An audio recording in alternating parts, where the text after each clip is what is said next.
ഭാരതത്തിൽ ഇന്ന് തൊട്ട് ഇലക്ഷൻ ആരംഭിക്കുകയാണ്. 7 ഘട്ടങ്ങളിലായി വേർതിരിച്ചിട്ടുള്ള ഈ ഒരു വലിയ പ്രക്രിയ മനുഷ്യരാശിയുടെ ചരിത്രത്തിലെ ഏറ്റവും ബൃഹത്തായ ജനായത്ത തിരഞ്ഞെടുപ്പ് സാഹസികത. ഇത് ആരംഭിക്കുമ്പോൾ എൻ്റെ മനസ്സിൽ ഏറ്റവും ശക്തമായി ഇടം പിടിക്കുന്ന ഒരു ചിന്ത നിങ്ങളുടെ ശ്രദ്ധയിൽപ്പെടുത്തുക എന്നത് മാത്രമാണ് ലക്ഷ്യം. നാം ഇപ്പോൾ കഴിഞ്ഞ അനേക ദിവസങ്ങളിലായി, ആഴ്ചകളിലായി ആരെ തിരഞ്ഞെടുക്കണം, എന്തുകൊണ്ട് ആരെ തിരഞ്ഞെടുത്തുകൂടാ, ഇങ്ങനെയുള്ള കാര്യങ്ങളെപ്പറ്റി വിശദമായുള്ള പരാമർശങ്ങളും ചർച്ചകളും ഒക്കെ കേട്ടു. ഇടയ്ക്കിടെ നിർദ്ദേശങ്ങൾ നമുക്ക് പ്രാപിപ്പാനിടയായി. പക്ഷേ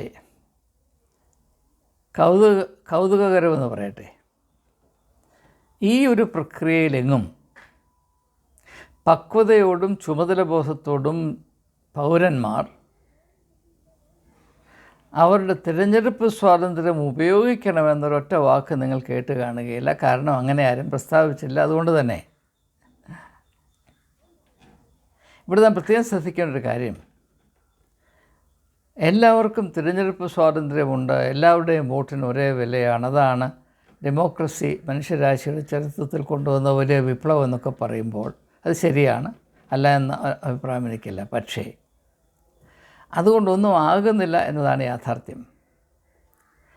എനിക്കോ നിങ്ങൾക്കോ തിരഞ്ഞെടുപ്പ് സ്വാതന്ത്ര്യമുണ്ടെങ്കിൽ അതിനെ ഏത് ലക്ഷ്യത്തോടും എത്ര കാര്യക്ഷമതയോടും ഉത്തരവാദിത്വ ബോധത്തോടും പ്രയോജനപ്പെടുത്തുവാനുള്ള കഴിവ് നമുക്കില്ല എങ്കിൽ പിന്നെ ഈ തിരഞ്ഞെടുപ്പ് സ്വാതന്ത്ര്യം ഉള്ളതുകൊണ്ട് എന്ത് അർത്ഥമാണുള്ളത്? രണ്ടാമതായി, നാം തിരഞ്ഞെടുപ്പ് സ്വാതന്ത്ര്യം എന്ന ആശയത്തെ കുറച്ചുകൂടെ വിമർശനാത്മകമായി വസ്തുതകളുടെ അടിസ്ഥാനത്തിൽ പരിഗണിക്കേണ്ടിയിരിക്കുന്നു. സ്വാതന്ത്ര്യം എന്ന് പറയുമ്പോൾ അതിലേറ്റവും അടിത്തറയിൽ നിൽക്കുന്ന ആശയം ചുമതല എന്നുള്ളതാണ്. ചുമതലയില്ലാത്ത സ്വാതന്ത്ര്യമില്ലാത്ത ചുമതലയോ ഉണ്ടാകുന്നില്ല.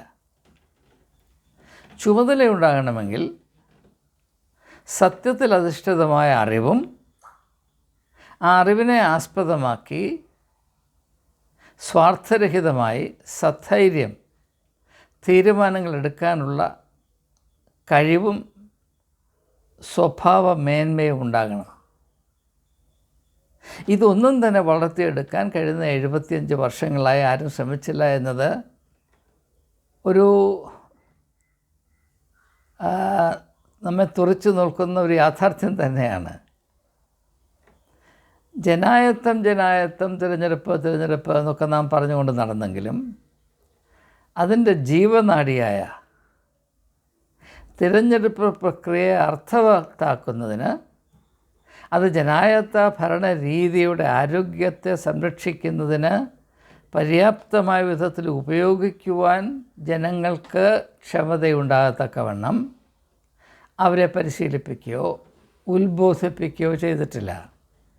ഇത്തരണത്തിൽ എൻ്റെ മനസ്സിൽ പൊന്തി വരുന്ന അല്ലെങ്കിൽ കടന്നു വരുന്ന ഒരു പുസ്തകം, അമേരിക്കയിൽ വസിച്ച് അവിടെ പ്രത്യേകിച്ച് വിദ്യാഭ്യാസത്തെപ്പറ്റിയും ജനായത്ത ഭരണ രീതിയെപ്പറ്റിയും കാര്യമായ ചിന്ത സംഭാവന നൽകിയൊരു വ്യക്തി. അദ്ദേഹത്തിൻ്റെ പേര് ജോൺ ഡ്യൂവി എന്നാണ്. DEWEY, John dewy. അദ്ദേഹത്തിൻ്റെ ശ്രദ്ധേയമായൊരു പുസ്തകം education and democracy and education. അതിൽ അദ്ദേഹം പറയുന്നത്, ഒരു ജനായത്ത സംവിധാനത്തിൽ സ്ഥിതി ചെയ്യുന്ന ജനങ്ങൾക്ക് അവർ ഉത്തരവാദിത്വമുള്ള പൗരന്മാരായി പ്രവർത്തിക്കുവാനുള്ള പരിശീലനം വിദ്യാഭ്യാസത്തിൽ കൂടെ ലഭിക്കേണ്ടത് അനിവാര്യമാണ്. അത് ഒരു രാജ്യം അതിൻ്റെ പരമോന്നതമായ ചുമതലയായി കാണണം.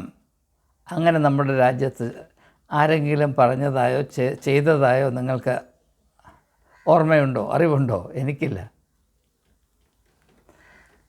അപ്പോൾ തിരഞ്ഞെടുപ്പ് സ്വാതന്ത്ര്യത്തെ അർത്ഥവത്താക്കി തീർത്തക്കോണമുള്ള ഒരു പരിശീലനവും പ്രക്രിയയും നമ്മുടെ നാട്ടിൽ നടന്നിട്ടില്ല. ഇപ്പോഴും നടക്കുന്നില്ല.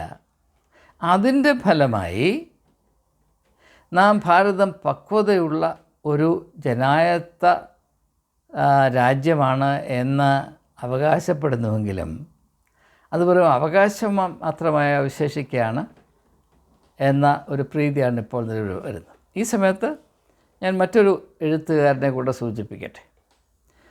ക്രിസ്തുവിന് ഏതാണ്ട് 350-400 വർഷങ്ങൾക്ക് മുൻപ് ജീവിച്ചിരുന്ന ആഥൻസ്, ഗ്രീസിലെ ആഥൻസിൽ വസിച്ച് ലോകത്തിൻ്റെ ചിന്താശക്തിയെ അന്ന് മുതൽ ഇന്ന് വരെ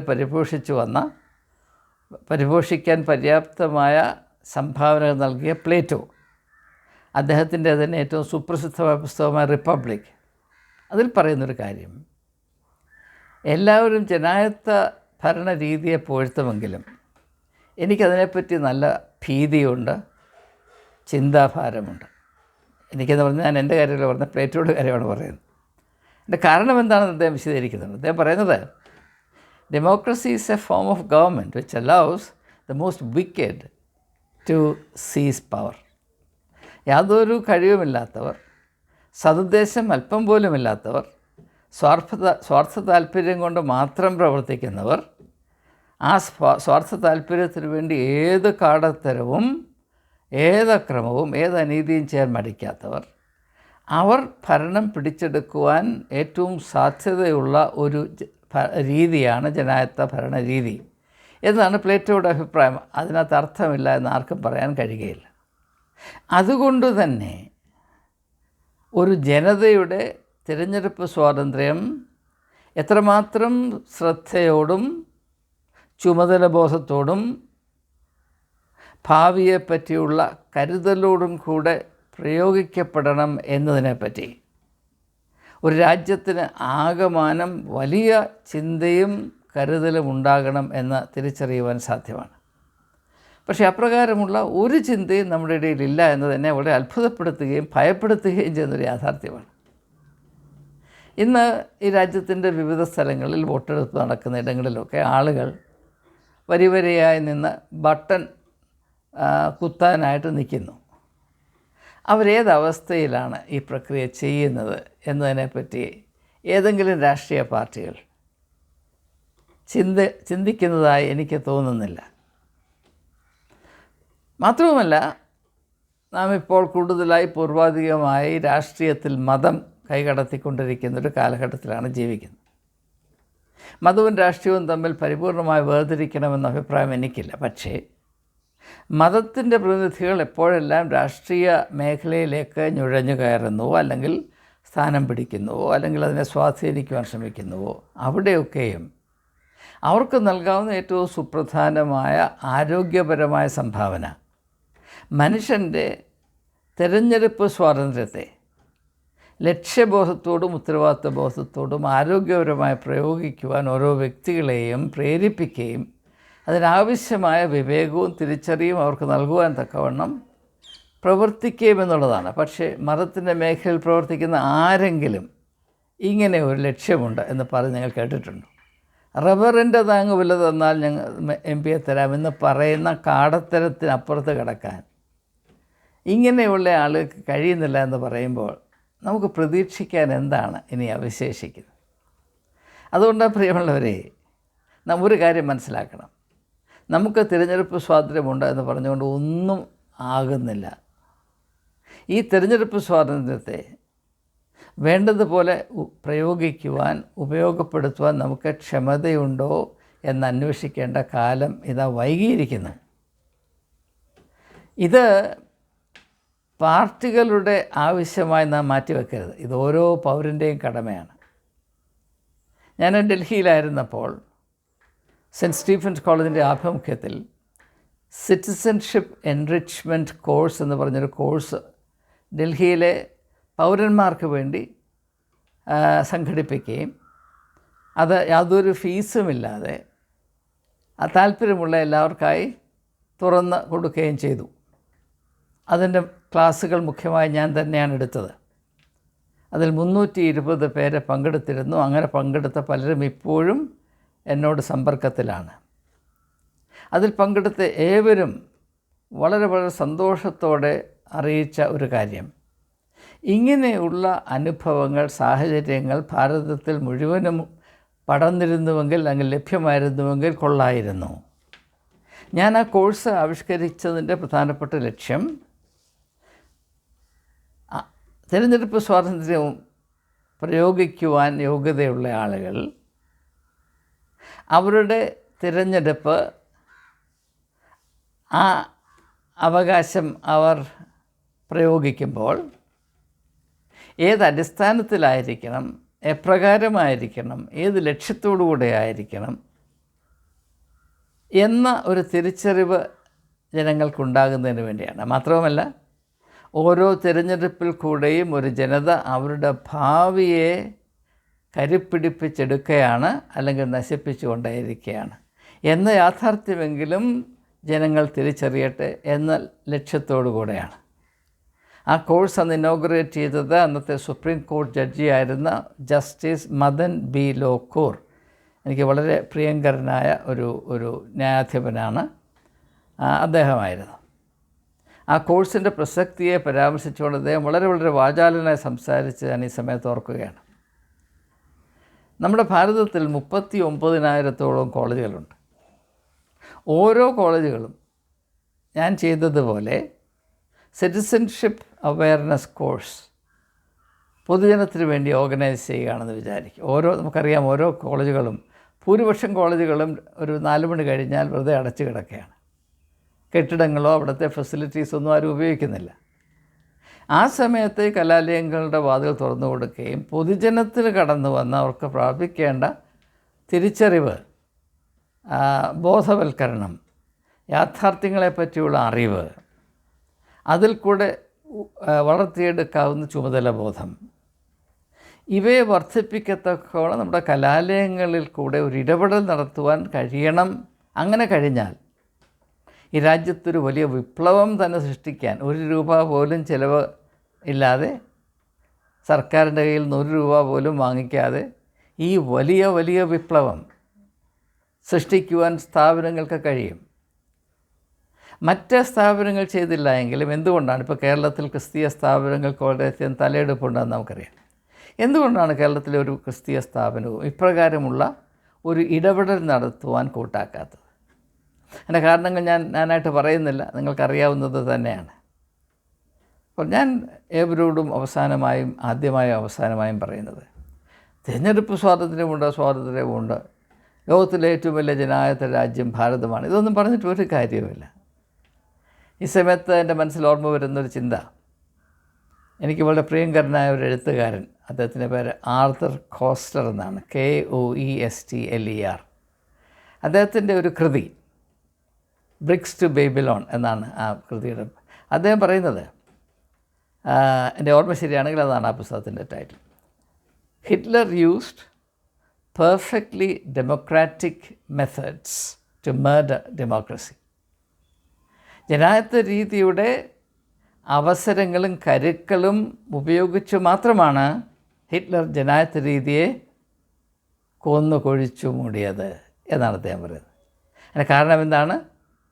ജനാധിപത്യ രീതി അനുശാസിക്കുന്ന തിരഞ്ഞെടുപ്പ് സ്വാതന്ത്ര്യം അത് വസ്തുനിഷ്ഠമായും ഉത്തരവാദിത്വബോധത്തോടെയും സത്യവും നീതിയും ആസ്പദമാക്കി അതിൻ്റെ അച്ചടക്കത്തിൽ പ്രയോഗിക്കുന്നതിൽ ജനം പരാജയപ്പെട്ടു.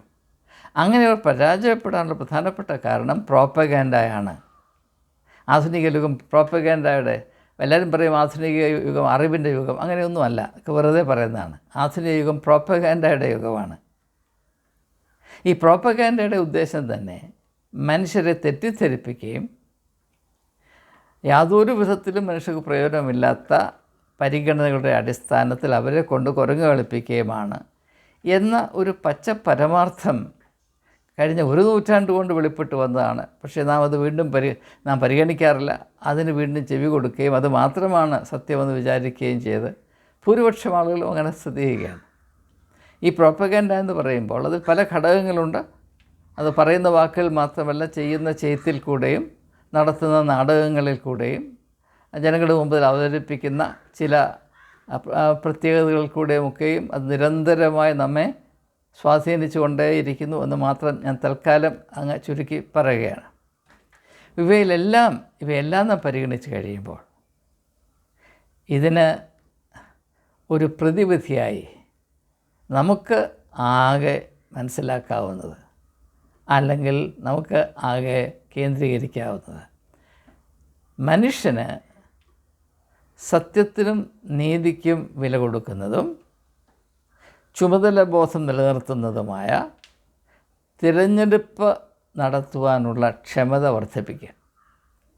To train and equip people to exercise their right and freedom to choose in a healthy, responsible and democratically affirmative manner.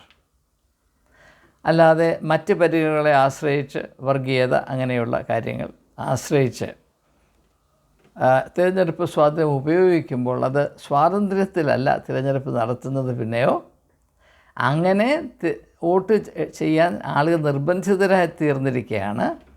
അത് നിർബന്ധം അവരുടെ സ്വാതന്ത്ര്യമാണ് എന്ന് അവർ തെറ്റിദ്ധരിക്കുന്ന ഒരവസ്ഥയിലാണ്. ഈ അവസ്ഥയിൽ സ്ഥിതി ചെയ്യുന്ന അപകടമെന്ത് എന്ന് ജനത്തെ ധരിപ്പിക്കുവാൻ പ്രതിപക്ഷ പാർട്ടികൾ പോലും കൂട്ടാക്കുന്നില്ല. ഇന്ന് ഭാരതത്തിൽ സംഘടിതമായൊരു പ്രതിപക്ഷവുമില്ല. ഇന്ത്യ അലയൻസൊക്കെ ഉണ്ടാക്കിയെങ്കിലും ഇന്നും ഞാൻ ഈ പറയുന്ന നിമിഷത്തിലും അതിലുള്ള ഘടകങ്ങൾ പരസ്പരം അടിക്കുകയാണ്. അവിടെ ഏറ്റവും പ്രധാനപ്പെട്ട ലക്ഷ്യം ഈ സഖ്യത്തിലുള്ള ആളുകൾ അങ്ങോട്ടും ഇങ്ങോട്ടും പരാജയപ്പെടുത്തുകയാണ് എന്ന് തോന്നത്തക്കവണ്ണമാണ് നാളിതുവരെയും അവർ പ്രവർത്തിക്കുന്നത്. പ്രത്യേകിച്ച് കേരളത്തിൽ അത് കൂടുതൽ പ്രസക്തമാണ്.